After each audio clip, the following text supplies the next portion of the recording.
This is the Ridgehunter Outdoors podcast.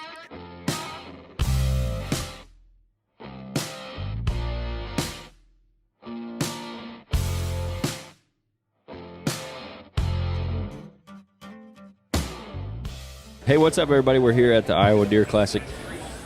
It's Sunday, so we've been here. We're almost out of here, actually. Been a really good show, I think. It's been interesting, to say the least, from where we started to where we finished. Yeah.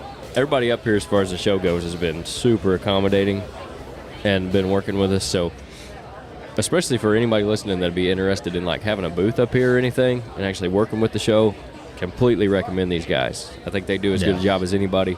They've been doing it for a long time, so they know what works and what doesn't. But they really helped us out. We got in here late.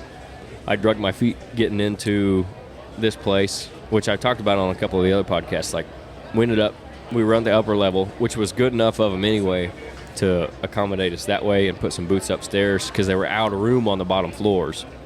But then we ended up moving downstairs yesterday, and it's just been really good. I think it's been okay up there as well, but there's just been people through all day for 3 days in a row. Mm-hmm. It's been really good. We were up close to the antler booth, so we did get to walk through that again. That's still one of my favorite parts of being up here, I think. Just seeing everything that's up there. And we were talking, Nate, that one wall, the Hall of Fame wall, the 170s on there look like small deer. Yeah, they do. I mean, it's wild how many just monsters, that have been killed up here. Yeah, when the 200-inch deer looks like it's a 170 because of all the 220s that are around it. Yeah. Yeah, it's pretty impressive. Yeah. Yep. And, like, we even had one guy stop and talk. He's like, yeah, I didn't bring mine this year, He's got I think he said it was about a 215 that he normally brings up here, Yeah. And he said, I just didn't this year. You wonder how many of those, Right. are in people's houses that they don't even bring because they don't want to get them out. Exactly. Yep. Just don't want to bring them up. And there's a lot of other things down on the floor. A lot of the big names from the industry are around. So yeah. And a lot of people run good prices around here on stuff, show prices and all that. I mean, if you've never been to this show, I'd definitely recommend it if you're within a reasonable driving distance. Yeah. Yeah, there's all kinds of deals to be had, stuff to see. I went up to the new products. I went up to the antlers this morning and I was paying attention to the leaderboards. Obviously, they have different categories. And without fail, every leaderboard for this year was 200. And they had three mounts in each leaderboard. So the top three that came in this year, and it's 200, everything. Almost everything. Even the youth deer was really impressive. Really Can you imagine? No. I'm 57 years old, and I'd like to kill something like that, let alone, I'm not sure what youth cat, probably 13, maybe, I don't know. I don't know, 16. Maybe 16. It doesn't matter. That's what used to be in Illinois, but then they changed it to 18 recently. Yep. So I don't know if it's 18 and under or 16 under, I don't know. Yeah. But we've got to talk to a lot of people, not only some people who we may be working with in the future, but also just people here walking through. So if you guys have been walking through, you can check out the booth, and this is your first time listening. Thanks for tuning in. Hopefully you guys stick around. This is not normally what we're going to do. I mean, we do this sometimes. We'll just sit around and kind of talk. A lot of what we'll talk about is hunting strategies. We talk a lot about food plot stuff, property management, all that kind of stuff. And then, especially during the season, we'll talk more about deer behavior stuff and how we hunt them.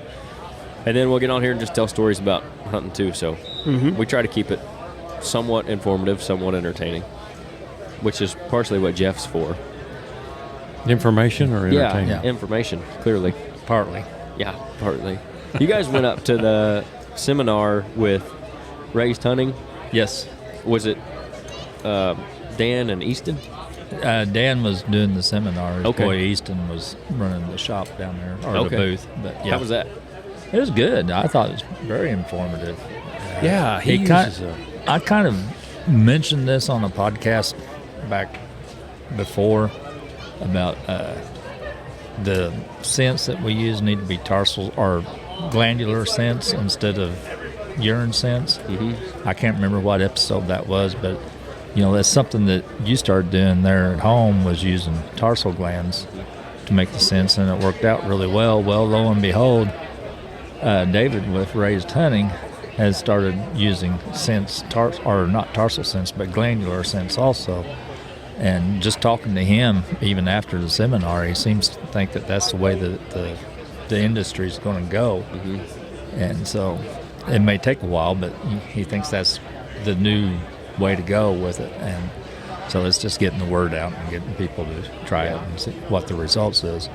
Yeah, like our stuff is natural stuff, and I'm sure theirs is the same way. Yeah.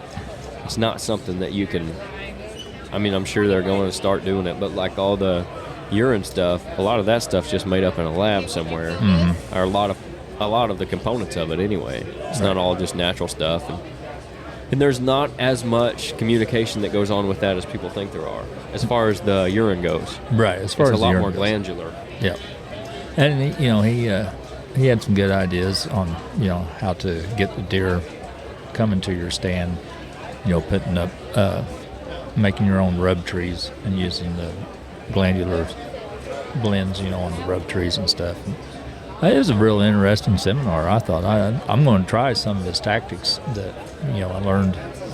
He was moving Saturday. deer to where he wanted them with rub. I don't want to say fake rub trees. He was Mock rubs. Mock rub trees. Rubs. He was actually sticking white pine poles in the ground, concreting them in, and then putting the scent on there, and so the deer would move where he wanted them to within reason. He said, obviously, create some sort of you a travel can't- pattern. Yeah, Right. You can't pull a deer that's not there, but a deer that is, say, 80 yards away and you want to pull him within 30 yards, you can do that, with the scent that he was using.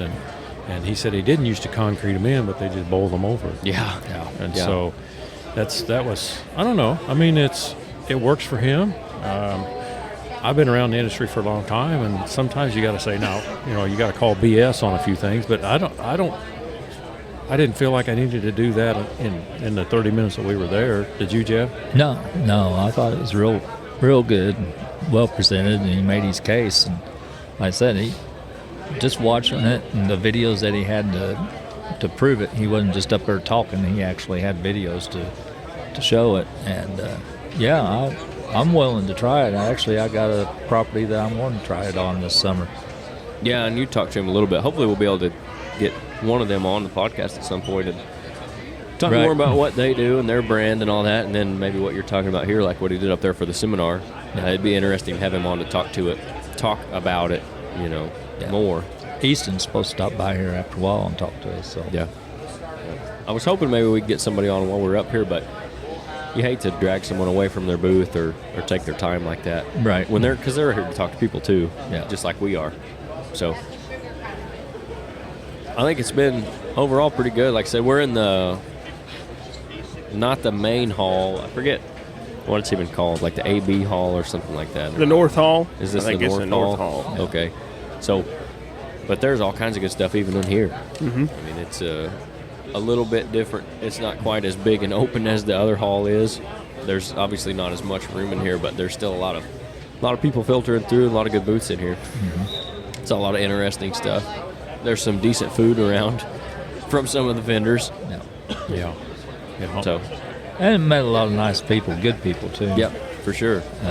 Just like Rafe Albers that builds them vision blinds, and stands. Him and his wife, real good people, or at least they seem to be. Real nice and easy to talk to and friendly. So it's been a pretty good experience for me. And I just like, one of my favorite parts was just after the crowd leaves or before the crowd gets here, just walk around and talk to the vendors. And see what they're selling and what their ideas and stuff is, and just how they've been doing, and stuff. Yeah. So, it's just like I went down to Cat Daddy's, and boy, them people's a hoot down there. Yeah. Probably go back down there again before we leave and talk to them a little bit more. Think she'll remember it?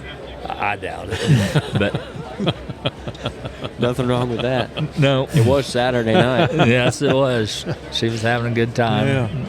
We all was. So.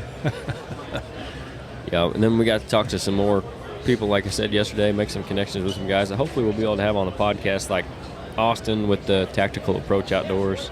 I think we'll have him on at some point. And then the guys from Not Your Mother's Outdoor Channel, they're a new group. They kind of just started out, so I wouldn't mind to have them on, help them out a little bit, talk to them about what they're doing. kind of what their vision is for their brand and all that. And then, we got a couple other guys that we're hopefully going to work with in the future and have on the podcast too. So that'll be good. We always like to have some new guests on. And like I've been telling everybody here, hopefully I'm going to start scheduling some guys out here in the next week or two when we get our good board back. And then we'll have guests for I've got a pretty good list right now, so we should be able to fill up several episodes with some guests on, which would be nice.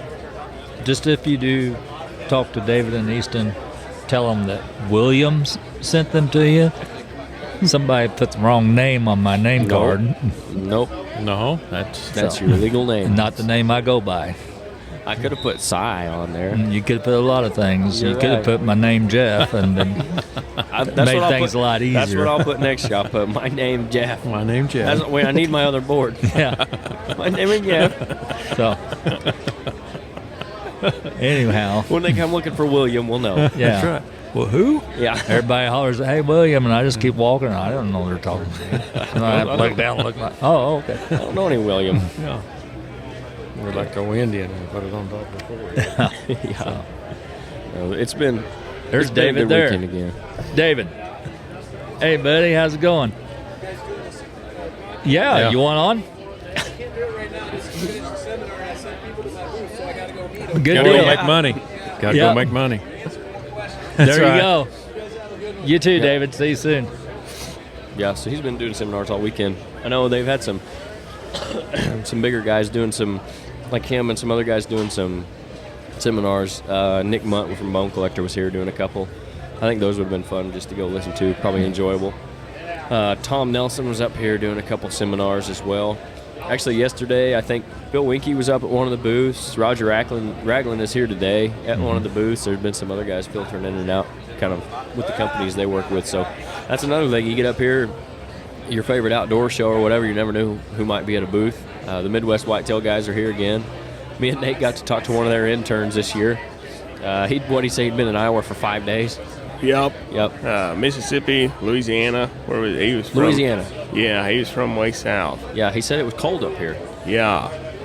And this is warm weather to these guys. Yep. Yeah. I see a lot of people running around in shorts. Mm-hmm. Well, it is 45 degrees or so. Yeah. Yeah, no, there's a lot of people up here that you're going to recognize and you might like to see and talk to. And most of them, like you said, are friendly. I mean, you can go. Oh, yeah. That's why they're here. You go right up to them, talk to them about whatever. And they're going to be willing to chat with you for a little bit. Yep. We went into several booths and talked to guys for 15, 20 minutes. Just hunting stuff, industry stuff, whatever. So, what do you guys think? It's been a good weekend. Yep. Mm-hmm. Yeah, this is a good wrap up to it, I think. We're going to get out of here in about 2.5 hours. So close up at 4 here Sunday. But good thing is we're going home with less than we came here with. Yeah, that's right. I think hopefully a lot of guys that, if you're listening to this and you're thinking about trying that Grandpa Ray stuff, I can't recommend it enough. I know we've talked to a lot of people about it. And the reason we started working with them was not just because they threw money at us. We do some management work as well. And we've planted their seed all over the Midwest, out to parts of the West, in Kansas, to the south as far as Tennessee, northern Illinois, and it's just grown everywhere we've planted it. I mean, as long as we've had adequate moisture, which was an issue last year, but there was even places last year, as long as we had a little bit of moisture, it did really well. So that's why we started, that's why I started working with them, or wanted to start working with them, was because I knew how good their quality of their seed was. So it worked out as a good partnership for both of us. Yeah, you can look on the back of that bag and see that it's the percentage of seed versus inert material, I think it's called on most of the other stuff. Yep. is higher than most of it you're going to find. Yeah, and that's where one guy was talking about the price of the seed per bag, and which is more than like what you're going to find on a Walmart shelf. Right. But when you start looking at actual seed that you're getting out of it, then you're talking it's actually a little bit cheaper per percentage of seed that you're getting versus the inert matter and all that. So, and you know what you're getting your money into. I mean, it's good quality stuff, so your germination rate's generally going to be higher on his stuff, and you're going to get more bang for your buck anyway.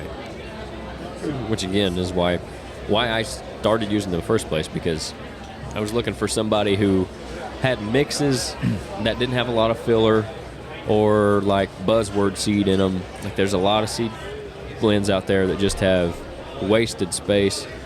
They'll put, like sugar beets is a good example.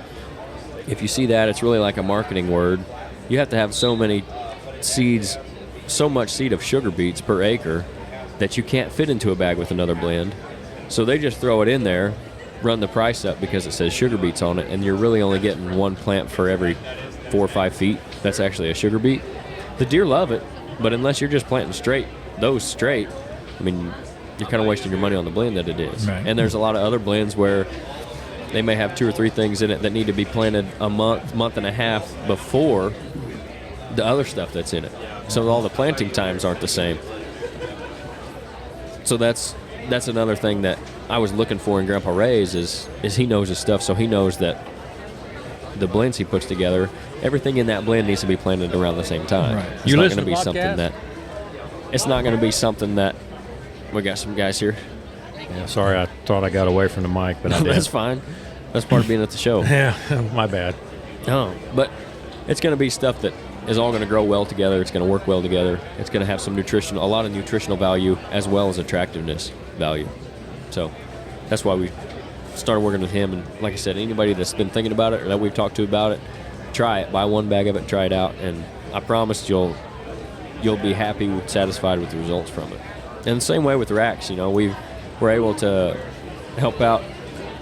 I have to look up the name of it. I got it in my book over here. A foundation that helps some wounded veterans do some hunts and stuff. We were able to help them out with some racks mineral. So I thought that was good. And that's another thing, like the racks guys, veteran owned, just guys we wanted to start working with, and he makes a really good product as well. So I think it's good that we can help these guys get their name out as well too. And a lot of people had heard of Grandpa Ray's even. We talked to several people who just recognize the name. And then we've been giving away a lot of Rodney's cards too, and people coming by and checking that out, whether it be for, hopefully they'll check out his RG Outdoors, maybe they'll order some stuff from him there, or even maybe some of them are looking for land in Illinois. Yep. He'd be a guy to go to. Yep. Get Rodney's name, MFL out there. Yep. Now, I know a lot of those cards, our cards, his cards, some of the pamphlets will never see the light of day again because a bunch of Amish people took them yesterday. Yeah. But they buy land too, But several but I don't know. Well, they could call him, I guess. They wouldn't find him on the internet. No, very, very low likelihood of that. Yeah. But a lot of people that were not Amish took his cards too, so that was good. Good to see all of our partners getting their name out there a little bit. Yep. So I think it's good. And of course, getting our name out here a little bit too, so that's what it's all about up here. So Definitely. Still good traffic on a Sunday afternoon. Yes, it is. It's been good all weekend. Yes. Good all weekend. So again, a big thanks to John and everybody up here that works at the Deer Classic for helping us out, being so accommodating. They're great people to work with. We've really enjoyed the show. We're going to be back next year as far as I'm concerned. And just glad to have the opportunity to come up here and do this and meet all these people and make some connections and get our name out there a little bit. So anybody else got anything else to add before we shut it down for the week? I know it's going to be a shorter episode this week, but we got to talk to some more people. So anybody else? All right. I'm good. All right. We'll call it a week then. Thanks, guys, for tuning in. This Monday, we'll have another one coming out. There'll be a full draw Friday this Friday, and then we'll have another full episode next Monday. And hopefully, soon we'll get our new board back. Like I said, we'll start being able to schedule out some guests. We'll have some interesting guys on there for you. We're going to have some returning guys, some new guys, some guys we've met up here, some guys I met down at the Deer and Beer Fest last year. So it'll be good. But thanks, guys, for listening. Tune in next week, and we'll catch you then.